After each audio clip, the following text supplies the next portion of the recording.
1번입니다. 전문가 신화는 믿음이다 라고 되어 있고 동격의 접속사가 됩니다.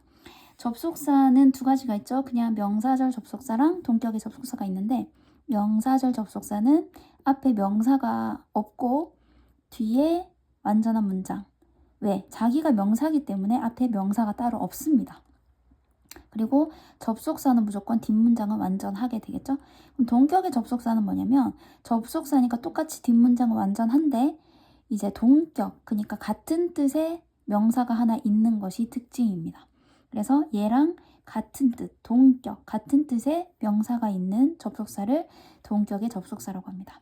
쉽게 말해서 명사가 있으면 동격의 접속사고 앞에 명사가 없으면 명사절 접속사입니다. 물론 뒷문장이 완전할 때.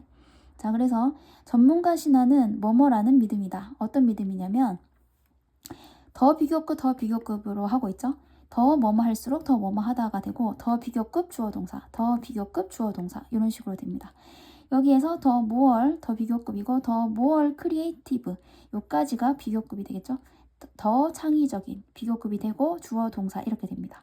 해석하면 네가 더 많이 알수록 너는 더 창의적으로 된다 이렇게 되는 겁니다. 와, 지금 요즘에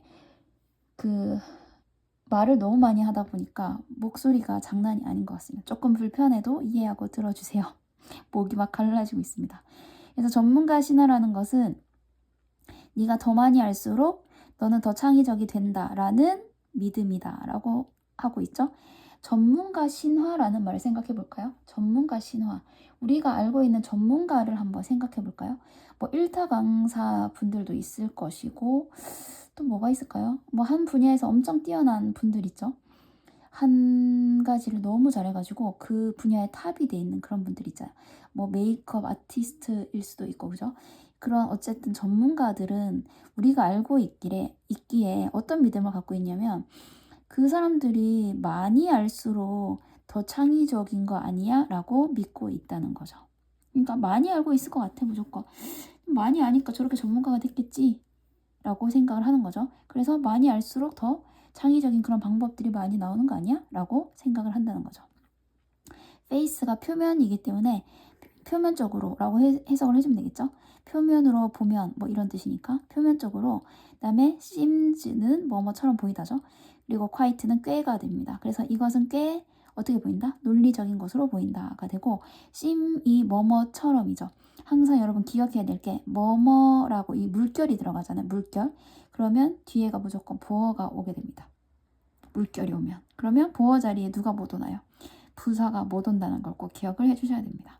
그래서 심 뒤에는 보어 자리라서 지금 형용사가 이렇게 와야 합니다. 그래서 뭐뭐처럼 보이다. 자, 이것은 표면적으로는 꽤 논리적인 것으로 보인다가 되는 거죠. 그 근거는 대시다. 이 대시는 또 뭘까요? 아까 이 대시랑 조금 달라 보이죠? 왜냐면 뒤에 완전한 문장인 건 똑같은데 앞에 is 뒤에 뭐가 없나요? 명사가 없죠. 그래서 명사가 없기 때문에 자기가 명사인 거예요. 그래서 명사절 접속사가 됩니다. 종류가 조금 다르죠. 그리고 in order to는 뭐뭐 하기 위해서 꼭 so as to로도 바꿀 수 있고 또 뭘로 바꿀 수 있다? 그냥 to만 써도 됩니다. 뭐뭐 하기 위해서. 그리고 뒤에는 동사 원형이 와야 되기 때문에 be가 반드시 와줘야 됩니다. 그냥 creative만 오면 틀린다는 뜻입니다. 그럼 뭐 하기 위해서? 진정으로 창의적이기 위해서가 되는 거죠. 진정으로 창의적으로 되기 위해서 사람은 한 분야 또는 영역을 숙달해야 한다라는 것이다가 되는 겁니다. 다시 정리를 해보면 그 근거는 진정으로 창의적으로 되기 위해서는 사람이 한 분야 또는 영역에서 숙달되어야 한다는 것이다. 이렇게 해석이 되는 거죠. 그래서 대시 지금 이 문장 전체를 받아주면서 하나의 명사로 오고 있고 비동사 뒤이기 때문에 하나의 보어로 오고 있습니다. 그래서 is 뒤에 보어로서 that 문장이 이렇게 와 있습니다. 그래서 명사절 접속사죠. 창의성은 자주 필요로 한다. 어느 정도의 전문성을 필요로 한다. 얘는 빈도부사라서 일반 동사 앞에 와 있습니다. 하지만 전문성과 창의력은 그럼에도 불구하고 매우 다른 것이다. 이렇게 되어 있습니다. 지금 계속 반복되는 말이 창의력 아닌가요? 창의력과 전문성과의 관계를 지금 계속 얘기를 하고 있죠. 그래서 창의력은 전문성이 필요하긴 한데 근데 이 둘은 그래도 다른 거야 라고 하고 있는 겁니다. 무슨 말이죠? 그러면 이제 주제가 나왔죠? 창의성과 전문성은 어느 정도의 관계는 있지만 그래도 많이 다른 애들이다. 이 말을 하려는 거죠. 결국 좀 다르다.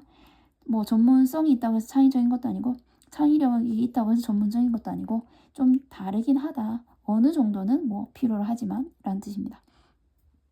맞는 것 같나요? 창의성이 있으려면 어느 정도의 전문성이 필요한 것 같나요?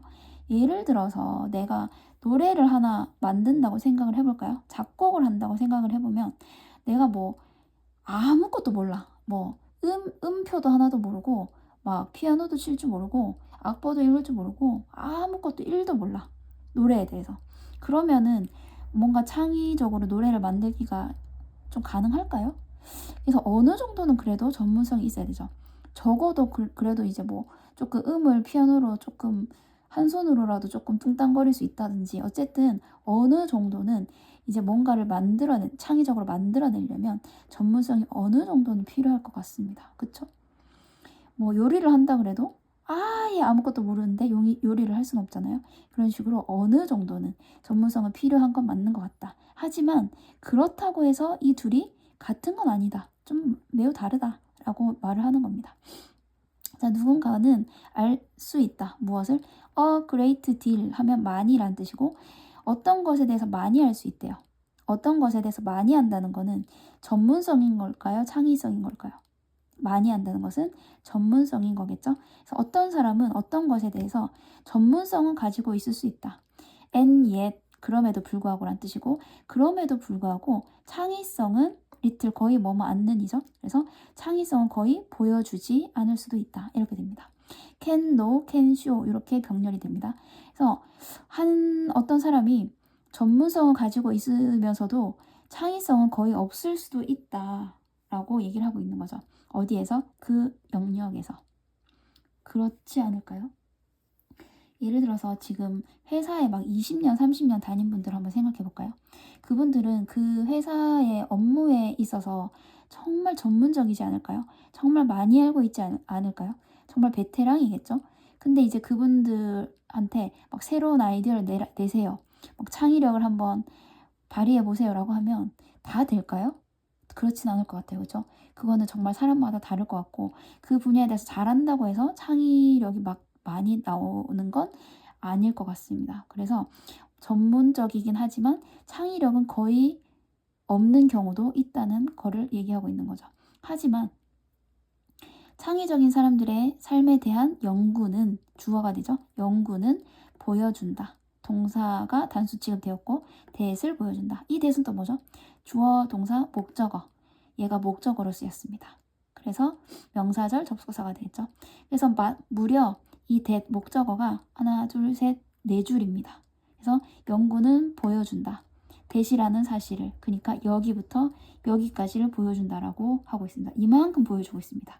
뭘 보여주고 있냐면 어떤 경우에 전문 지식이 실제로 창의적인 그 사람의 창의적인 능력을 저해할 수 있다는 것을 보여주고 이렇게 되죠. 일단 하나가 나왔네요. 전문 지식이 오히려 어떻다? 그 사람의 창의적 능력을 저해시킬 수도 있다. 실제로. 이런 결과가 하나 나왔네요. 전문 지식이 오히려 창의성을 저해시킨다.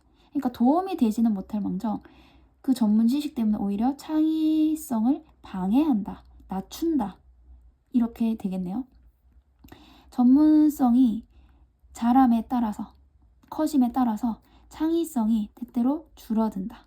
그렇죠? 그래서 오히려 많아질 것 같지만 오히려 반대로 줄어들 수 있다. 때때로 최고의 통찰은 뭐뭐에서부터 온다. 그 특정 분야 밖에 있는 사람들로부터 온다. 이렇게 되어 있습니다. 이까지를 연구가 보여주고 있는 겁니다. 그러니까 지금 어떤 말을 하고 있죠? 전문성이 오히려 창의성을 방해할 수 있고 전문성이 창의성을 줄어들게 할 수 있고 같은 말이죠. 그리고 최고의 통찰, 즉 창의성은 오히려 그 분야 밖에 있는 사람들에게 나올 때가 있다. 가끔 이렇게 말을 하고 있습니다. 좀 그런 거 같기도 합니다. 한 분야에 너무 오래 일을 하다 보면 막 새로운 생각이 막 반짝이면서 떠오르기보다는 그냥 하던 대로, 그냥 내가 알고 있는 대로 계속 이렇게 하게 되는 경우가 더 많죠. 오히려 신입사원이 이거 이렇게 하면 어떨까 이런 생각이 더 떠오르지 않을까요? 그리고 오히려 내가 막 뭐 예를 들어서 그 분야의 직업이 아닌데 밖에서 봤을 때 내가 고객으로서 저런 거 이렇게 하면 참 좋을 것 같은데 이런 거 있잖아요. 아, 여기에 뭐만 좀 추가하면 엄청 좋은 아이디어일 것 같은데 이런 거 있죠. 그러니까 그 회사 사람들은 미처 못 보고 생각을 못 하는데 맨날 하는 일이다 보니까 미처 안 보이는 것들을 오히려 밖에 있는 사람, 뭐 고객이라든지 이런 사람들이 내가 이거 써보니까 좀 이거 이렇게 하면 좀 이런 거 신제품 나오면 좀 좋을 것 같은데 이런 식으로 오히려 창의성이 폭발할 수 있다는 거죠. 오히려 밖에 있는 사람이. 그래서 there is 뭐뭐가 있다. 이것에 대한 많은 이유가 있다가 됩니다. 그래서 조언도 되지만 많은이란 뜻도 있습니다. 그래서 이에 대한 많은 이유가 있다. 뭐가 있냐면 우리가 너무 많이 쏟을 때, 한 가지 일에 너무 많이 쏟을 때 우리는 경향이 있다는 것이다. 뭐 그 명백한 것을 간과하는. 그러니까 뭔가 분명히 존재하는 건데 이렇게 하면 더 나아질 것 같은데 분명히 누가 봐도 보일 것 같은데 근데 그것을 어떻게 너무 그 일에 막 내가 막 이렇게 쏟고 시간도 너무 많이 할애하고 너무 오랫동안 일을 하다 보면 오히려 그런 굉장히 기초적인 기본적인 그런 분명한 것을 놓치고 못 볼 수 있다는 거죠. 간과할 수 있다는 거죠. 그래서 오히려 한 분야의 전문성이 뭐 많이 안다는 것이 오래 일했다는 것이 거기에 그 분야에서의 창의력을 보장해 주지는 않는다. 그런 내용이 됩니다.